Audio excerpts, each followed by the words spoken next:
आपने कैसे इसको बाय कर लिया कि नवाज शरीफ इतना सीरियसली बीमार है? मेरा एनालिसिस आज भी ये कहता है कि I am looking towards the future prime minister of Pakistan right sitting in front of you are the future prime minister of Pakistan. Khan sahab, regime change जो यहाँ लफ्ज़ लिखा है, आज से किसी को याद ना हो, 3 मार्च की रात को मैंने पहली दफ़ा एक वीलॉग किया जिसमें मैंने कहा America wants to remove Imran Khan government, regime change in Pakistan. ये टर्म मैंने दी है पूरे पाकिस्तान को, ये उस वक्त की टर्म इस्तेमाल हुई। अब मेरी जो शिकायत है इमरान खान साहब से, which I would like him to address, अगर कर सकते हो, अगर नहीं कर सकते सोचें उस पर ज़रूर, बाकी सारी तहरीक इंसाफ से। 2018 में इलेक्शन से 10 इलेक्शन हुए थे 25 जुलाई को। 10 जुलाई 2018 को मैंने ट्वीट किया था, जो मेरे ट्विटर हैंडल के ऊपर लिखा हुआ है, कि जो इलेक्शन पाकिस्तान में हो रहा है और इसके जो नताइज आएंगे, ये इसे इंटरनेशनल इस्टेब्लिशमेंट कबूल नहीं करते नज़र आ रही।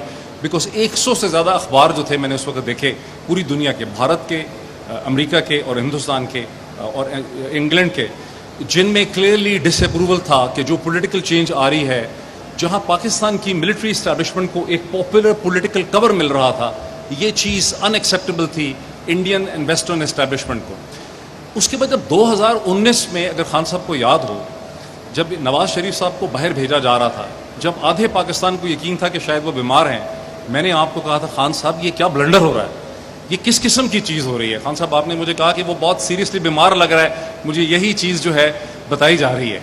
आपने भी उसको बाय कर लिया, मैंने उसको बाय नहीं किया। मेरा ख्याल है इमरान खान रियाज ने उसको बाय नहीं किया, समी इब्राहिम ने उसको बाय नहीं किया, अरशद शरीफ ने उसको बाय नहीं किया। आपने कैसे उसको बाय कर लिया कि नवाज शरीफ इतना सीरियसली बीमार है? आपने उनको इंग्लैंड ले जाकर आपने इस पूरे प्रोसेस को एम्पावर किया, जिस चीज़ को हमने बाद में देखा। और जब 3 मार्च की रात को मैंने अपना वीलॉग किया था, उस वक्त आपने डोनाल्ड लू का नाम नहीं लिया था। आपने 27 मार्च को परेड ग्राउंड के जलसे में पहली दफ़ा एक ख़त लहराया और उसकी तरफ इशारा किया। डोनाल्ड लू का नाम तो बहुत बाद में आया, लेकिन अगर वो वीलॉग आप देखेंगे, उसके सारे खदोखाल, उसकी सारी चीज़ें हमारे सामने थी कि आपकी हुकूमत अनएक्सेप्टेबल है वेस्टर्न एस्टेब्लिशमेंट को। अब फ्यूचर क्या है? ये तो मेरा एनालिसिस था। मेरा एनालिसिस आज भी ये कहता है कि I am looking towards the future prime minister of Pakistan right sitting in front of. ये किसी को मुझे बताने की ज़रूरत नहीं है। ये कोई जर्नैल, कोई डिप्लोमेट, कोई बंदा, कोई कागज़ नहीं मुझे बता रहा। ये मैं अपने एनालिसिस से देख रहा हूँ। But I see you as a prime minister under serious challenges and seriously troubled. अब आपका चैलेंज ये होगा एज प्राइम मिनिस्टर, एक तो आपको पीटीआई से बाहर निकल कर भी एक पॉलिटिकल कंसेंसस बनाना पड़ेगा along with the other political parties. ये पहला आपका बड़ा चैलेंज है, बिकॉज तनहा इतना बड़ा पूरी दुनिया के सामने आप खड़े हैं। वेस्टर्न एस्टैब्लिशमेंट्स आपके खिलाफ हैं, हिंदुस्तान की इस्टेब्लिशमेंट आपके खिलाफ है। अंदर के बारे में कुछ कहने की ज़रूरत नहीं है, वो इमरान खान रियाज ने उसके बारे में बहुत ज़्यादा कह दिया है। समी इब्राहिम और इमरान खान रियाज के साथ जो हो रहा है, आपको दुनिया को भी एंगेज करना पड़ेगा। आपको अमेरिकन एस्टैब्लिशमेंट और वेस्टर्न एस्टैब्लिशमेंट के साथ जो इतनी टॉक्सिसिटी है, उसे रिड्यूस करना पड़ेगा। हिंदुस्तान ने उसका मॉडल हमारे सामने सेट कर दिया। कल हिंदुस्तान ने खरीदा कोयला रूस का, पेमेंट की युआन में। अमेरिका के करेंसी डॉलर मॉडल को उन्होंने चैलेंज कर दिया। हमें इन चीज़ों को गौर से देखना पड़ेगा। You are the future prime minister of Pakistan. आपको इन सब चीज़ों को along with your secondary leadership ये देखना पड़ेगा। इस पर तो कोई शक ही मुझे नहीं है।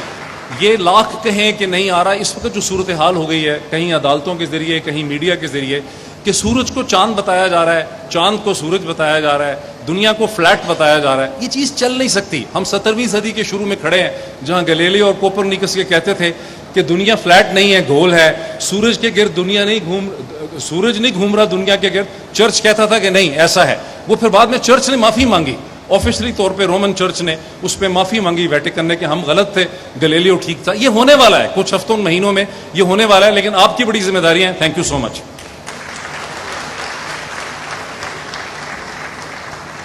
आप लड़ाई छोड़कर गए हैं, मैं क्यों छोड़ूं? मेरी लड़ाई में मैं लड़ूंगा, जवाब मांगेंगे, सवाल करेंगे, क्योंकि पहली मर्तबा आपको टक्कर के लोग मिले हैं। मैं बागी हूं और गद्दार हूं, तो आप सारे भी गद्दार हैं। मैं उस लड़ाई में उतरा अपनी मर्जी से, लड़ाई छोड़ के जाऊंगा अपनी मर्जी से।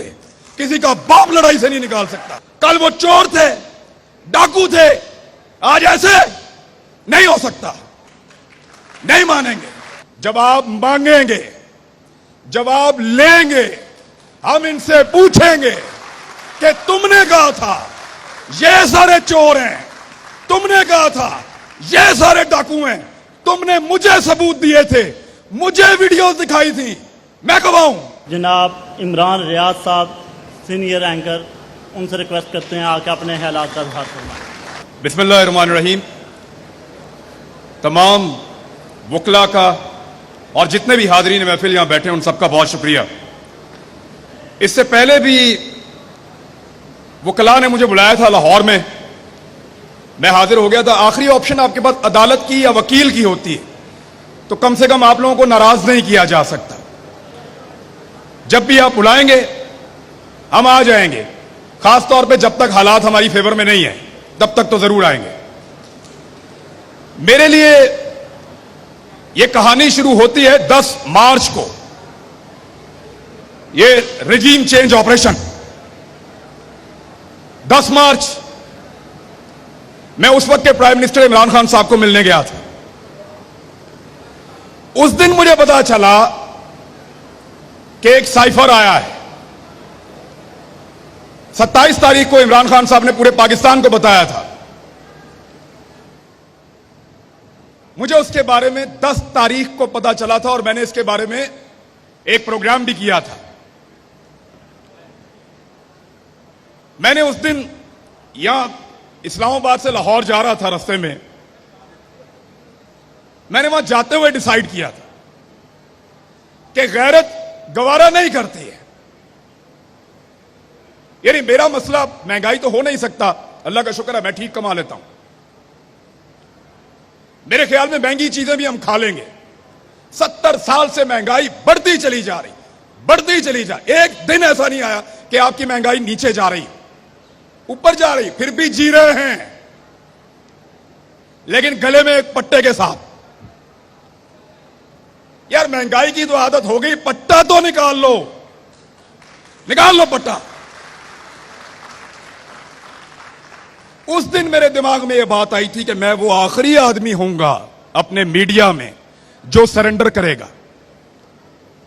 मुझे लगा कि बतौर पाकिस्तानी यह नहीं हो सकता कि बाहर से एक आदमी बैठे या एक मुल्क वो फैसला करे कि मेरे मुल्क में कौन हुकूमत करेगा और कौन नहीं करेगा। नहीं हो सकता। आप फैसला करेंगे, आप फैसला करेंगे, मैं करूंगा, मेरा मुल्क है, मैं। वहां से कोई बैठ के फैसला नहीं करेगा। तो मेरी गैरत तो गवारा नहीं करती ना, मेरा दिल नहीं मानता। खान साहब, हमारे घरों में जिनका दिल नहीं मानता ना, उनके घरों में बिजली के बिलों से ज्यादा एफआईआर टांगी हुई हैं इस वक्त। वो समी इब्राहिम, 1 दर्जन एफआईआर इधर हैं, अरशद शरीफ, साबिर शाकिर, दर्जनों के हिसाब से एफआईआर दे रहे हैं, लेकिन फिर भी दिल नहीं मानता। और एफआईआर देते हैं गद्दारी की, बगावत की। गद्दार हूं मैं? आपको मैं बागी लगता हूं? मैं बागी हूं और गद्दार हूं तो आप सारे भी गद्दार हैं जो मुझे सुनने के लिए यहां बैठे हैं। बुलाओ कोई पंचायत, कोई जिरगा बुलाओ, बिठाओ पहाड़ों से लेकर नीचे तक अपने सारे लोगों को और पूछो कि हम गलत बात कर रहे हैं। आज प्राइमरी का बच्चा सवाल पूछता है, प्राइमरी का बच्चा। बाहर निकल के देखो, इंसानों का वजूद सवाल बना हुआ है। देखो इनको 22 करोड़ सवाल आपके सामने खड़े हैं, दो जवाब। यही कहा था मैंने 2 दिन पहले, मेरे ऊपर जवाब देने के बजाय 6 पर्चे हो गए एक रात के अंदर।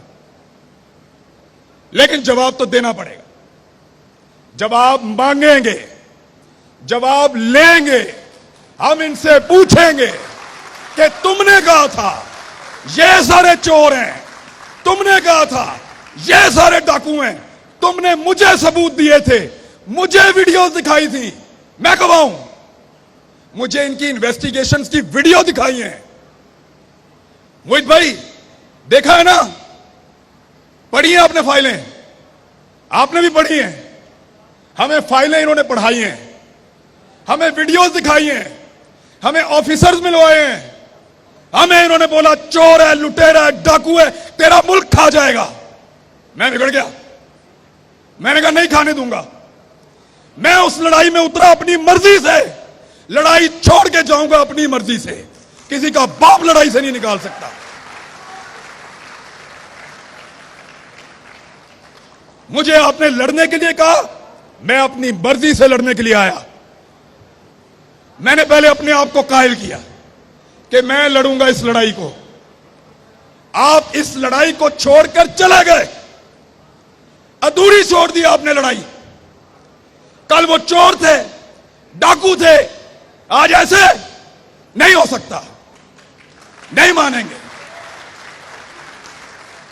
दिल नहीं मानता। जवाब देना पड़ेगा, जवाब मांगेंगे, सवाल करेंगे, क्योंकि पहली मर्तबा आपको टक्कर के लोग मिले हैं।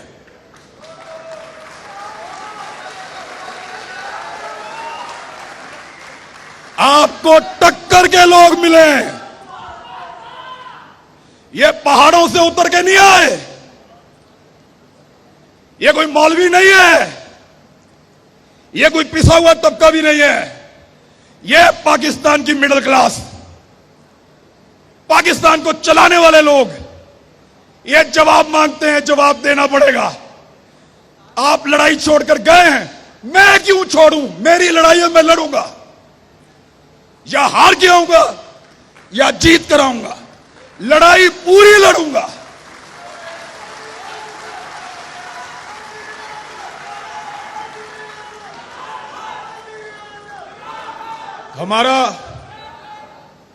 हमारा सिलेबस ही मुकम्मल नहीं हो रहा। 70 साल हमें पढ़ाया कि ये ऐसे है। अल्लाह अल्लाह करके नालायक लोग हैं हमने अल्लाह अल्लाह करके वो सबक याद किया और सिलेबस बदल दिए। अब कहते हैं ऐसे नहीं है, वो ऐसे है। यार कोई एक सिलेबस बना दो, एक करिकुलम रख लो, इस मुल्क का, मुल्क चल जाए। हर थोड़े अरसे के बाद आप कोई चैप्टर नया शामिल कर देते हैं। हर थोड़े अरसे के बाद वो गद्दार था, अब वो हुब्बुल वतन है, अब तुम गद्दार हो। इधर तकलीफ होती है, खुदा की कसम। कोई एफआईआर दे दो यार, कत्ल की दे दो, डकैती की दे दो, गद्दारी की तो ना दो। गद्दारी की एफआईआर, गद्दार हैं हम, बोलो गद्दार हैं। बुलाओ पंचायत, बिठाओ कोई जरगा, करो फैसला। हम गद्दार हैं? नहीं है। Pakistan, Pakistan. Thank you very much.